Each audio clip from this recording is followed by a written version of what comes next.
기독교 대한선결교회가 제115년차 선결인 대회를 열고 92명의 신임 목회자들을 배출했습니다. 교회 내 성범죄 예방을 위한 교육의 필요성이 대두되는 가운데 목회자와 신학생들을 대상으로 한 교회 성폭력 예방 교육이 열렸습니다.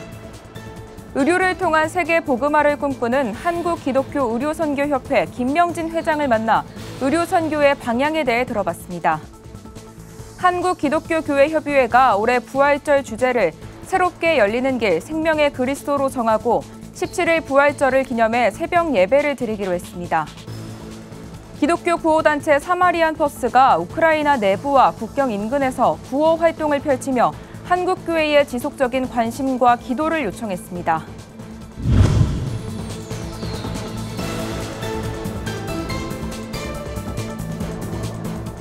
여러분 안녕하십니까? 구티비 뉴스입니다. 기독교 대한선결교회가 신임 목회자 92명을 배출했습니다. 이들은 5일 열린 목사 안수식에서 성도를 사랑으로 섬기고 경건 생활에 힘쓰겠다고 다짐했습니다. 조유현 기자의 보도입니다. 신덕교회 오준영 목사는 목회자의 꿈을 가지고 신학대학원에 입학해 전도사 인중과정과 3차에 걸친 전도사 교육, 목사 고시 등을 모두 통과했습니다. 오 목사는 7년여의 긴 훈련 끝에 5일 열린 기독교 대한선결교회 제115년차 목사 안수식에서 공식적인 교단 소속 목회자 자격을 얻었습니다. 이날 같은 과정을 밟고 안수를 받은 총 92명의 신임 목회자들은 감격을 감추지 못했습니다. 지금도 너무 행복하고 감격스럽고요. 감사하고 이 순간을 기억하고 평생을 그렇게 충성하는 사람 되고 싶습니다. 어느 환경에서든지 행복할 수 있고 감사할 수 있고 그 안에서 주시는 하나님의 은혜가 참 많다는 것을 보여주는 사람. 그래서도 하나님께서 저를 부르시고 이렇게 사용하심에 대해서 너무 감사하고요. 주신 사명에 받들어서 정말 하나님의 뜻과 하나님의 나라를 위해서 더욱더 헌신하는 한 사람의 예수님의 제자가 되고 싶습니다. 안수를 받은 이들은 예수 그리스도를 본받아 성도를 사랑으로 섬기고 청빙과 경건 생활을 목회의 기준으로 삼기로 다짐했습니다. 또 이단 사조와 악한 풍습은 단호히 배격하며 끊임없는 성경 연구를 통해 성도들을 목양하겠다고 선언했습니다. 주 예수께서 제자의 발을 씻겨주신 것을 본받아 모든 일에 사랑으로 행하고 성도를 섬기는 일에 본이 되겠습니까? 서약과 안수례, 공포 순서로 진행된 안수식에서 특별히 신임 목회자들의 첫 안수기도 순서는 의미를 더했습니다. 기성총회장 지영은 목사는 후배 목사들에게 어려운 이들을 대가 없이 무조건적으로 돕고 타인과 더불어 살 것을 강조했습니다. 지구 행성 어디에 살든지 그 어떠한 사람도 차별하지 말고 끌어안아야 합니다. 이를 위해 인종, 종교, 문화권, 사상 등 그 어떤 처지에 있든지 조건 없이 사람을 사랑해야 합니다. 앞으로 새로운 사역의 길을 걷게 된 신임 목회자들. 이들을 통해 어려운 시대 가운데 복음의 희망이 전해지길 기대합니다. 구티비 뉴스 조유현입니다. 대부분의 한국교회 목회자들은 교회 내에서 성범죄 예방 교육이 필요하다고 생각하는 것으로 나타났습니다. 이 때문에 성범죄 예방을 위한 한국교회 차원의 교육 필요성이 대두되고 있는데요. 이런 가운데 목회자와 신학생들을 대상으로 한 교회 성폭력 예방 교육이 열렸습니다. 박지연 기자의 보도입니다. 기독교 반성폭력센터가 지난해 발표한 개신교 성인지 감수성 조사 보고서에 따르면 목회자의 90% 이상이 성희롱이나 성폭력에 대한 예방 교육이 필요하다고 응답했습니다. 교회에서 성범죄 예방을 위한 조건으로도 정기적이고 의무적인 예방 교육이 28%로 가장 많았고 목회자의 개인의 영성 관리가 그 뒤를 이었습니다. 센터 측은 다수 목회자들이 교회 내 성폭력 예방 교육이 필요하다고 인식하는 가운데 실제 이러한 교육을 접하기 어려운 목회자와 신학생들을 위해 분기별 교회 성폭력 예방 교육을 실시하기로 했습니다. 이제는 이것들을 공적으로 해결해달라는 목소리가 굉장히 높아지고 있고 더 이상 회피할 수 없는 시점이 되었습니다. 그래서 목회자들을 대상으로 교회 성폭력이 발생했을 때 이것들을 어떻게 바라봐야 하고 교회 안에서 어떻게 해결해 가야 하는지에 대해서 교육을 할 수 있습니다.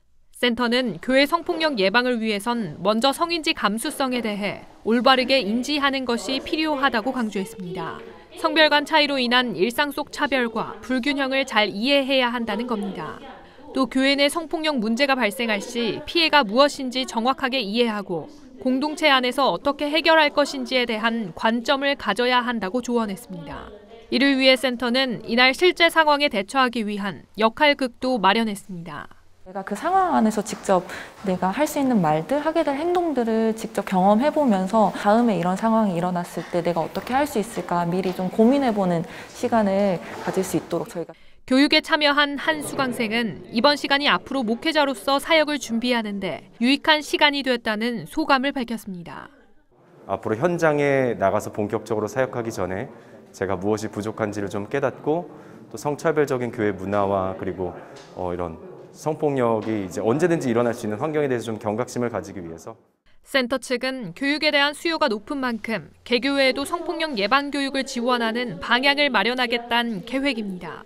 목회자 성범죄 문제가 여전히 한국 교회의 고질적인 문제로 자리 잡고 있는 만큼 교회 내 성범죄 근절을 위한 지속적인 노력들이 필요해 보입니다.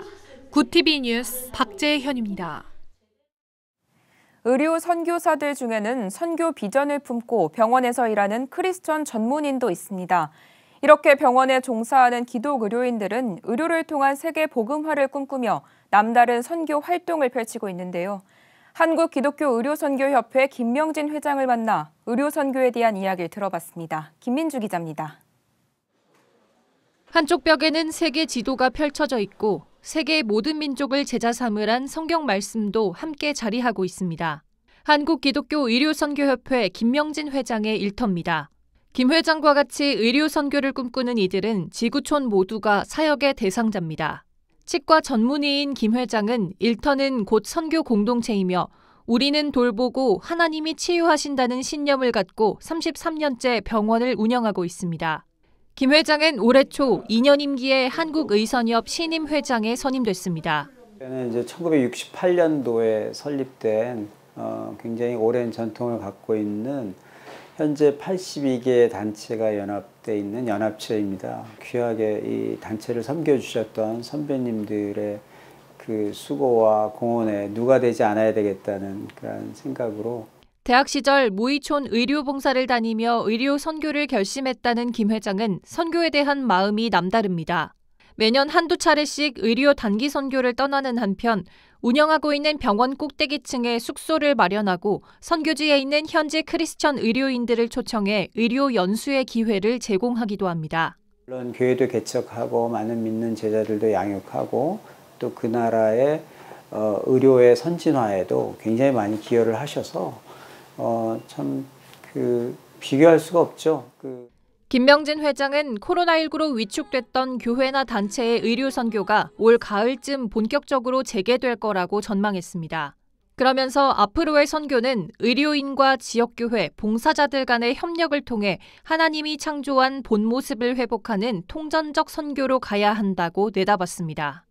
우리가 단순히 가서 치료하고 돌아오는 게 아니라 어떤 개인이 아니고 그 지역의 사람들을 어떻게 건강하게 살게 할까, 그들에게 어떻게 생명의 소중함을 일깨우고 환경을 도와주고.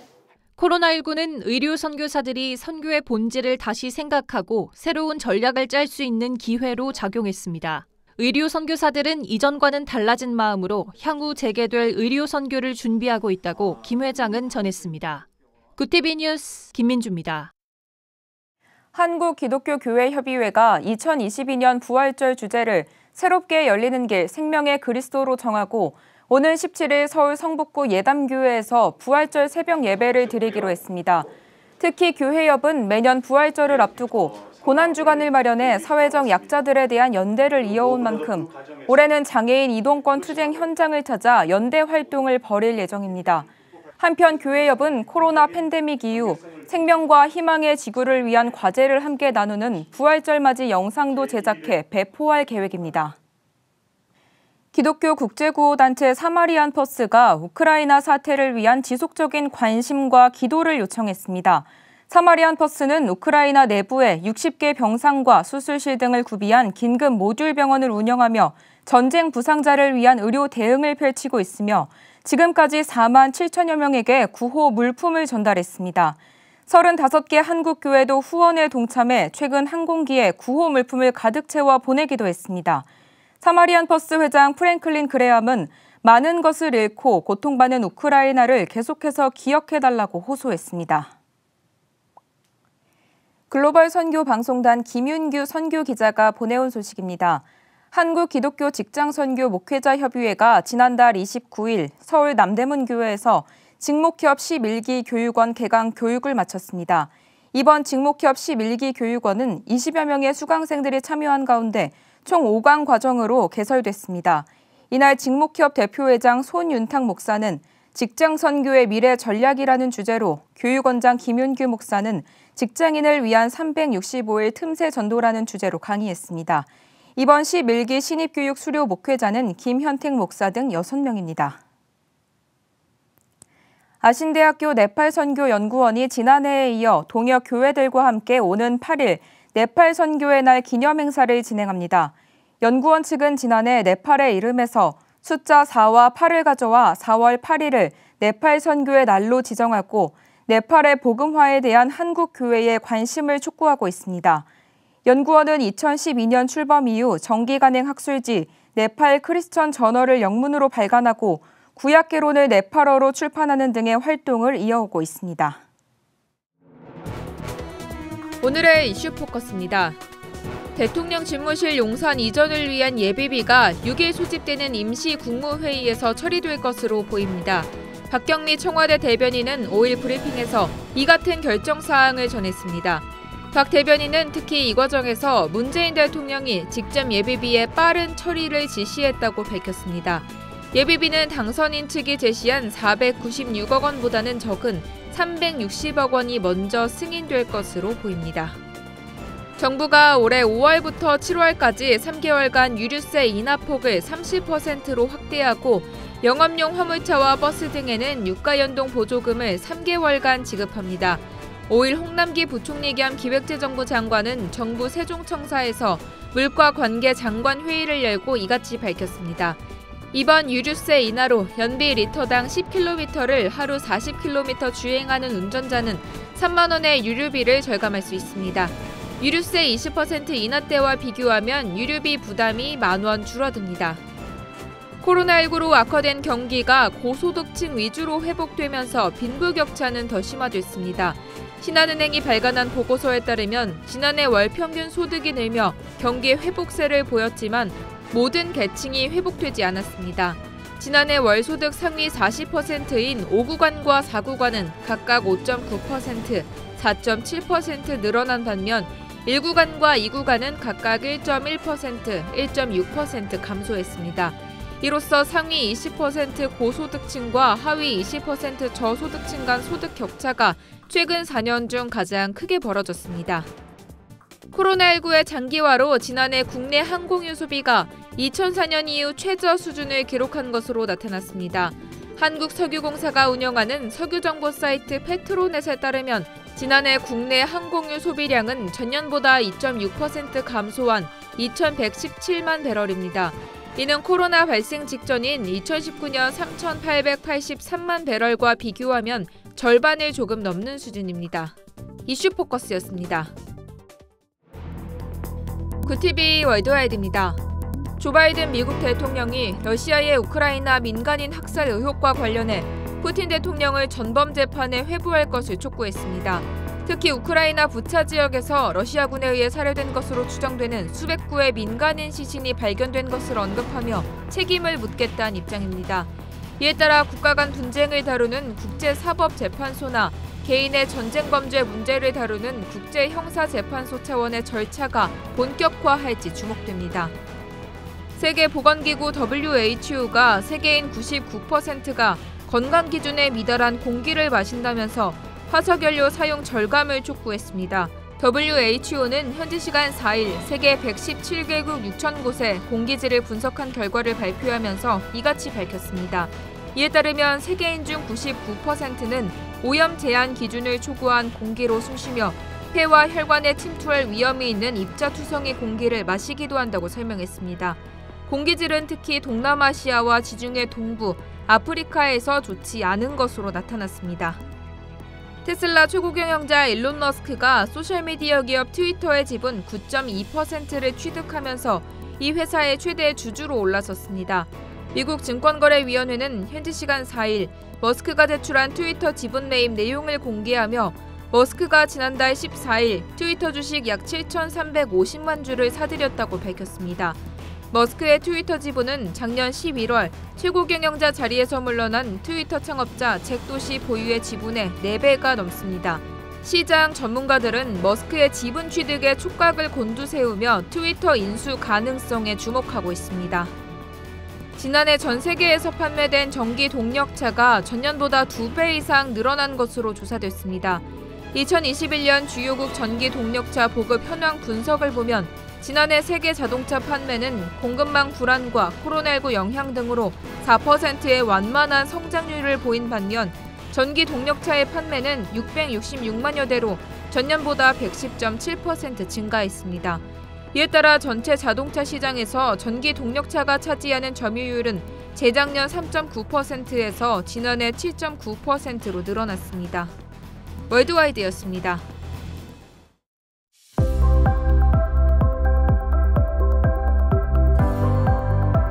내일은 전국이 대체로 맑겠습니다. 다만 대기 정체로 인해 중서부 지역은 종일 대기질이 나쁨 수준을 보이겠습니다. 또 맑고 건조한 날씨가 이어지면서 서울 등 곳곳에 건조주의보가 내려질 것으로 보여 불씨 관리에도 각별한 주의가 필요합니다.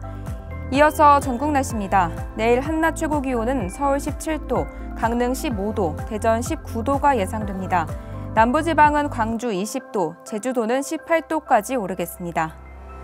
날씨였습니다. 코로나19로 의료인의 손길이 절실해지면서 의료선교도 새로운 국면을 맞이했습니다.